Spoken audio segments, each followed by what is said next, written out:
sa sarili lamang.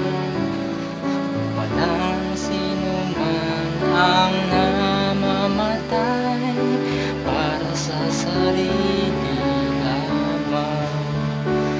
Tayong lahat ay may pananagutan sa isa't isa.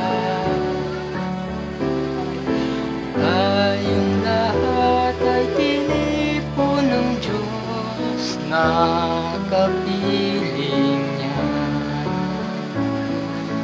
Sa ating pagmamahalan at paglilingkod sa kanino man,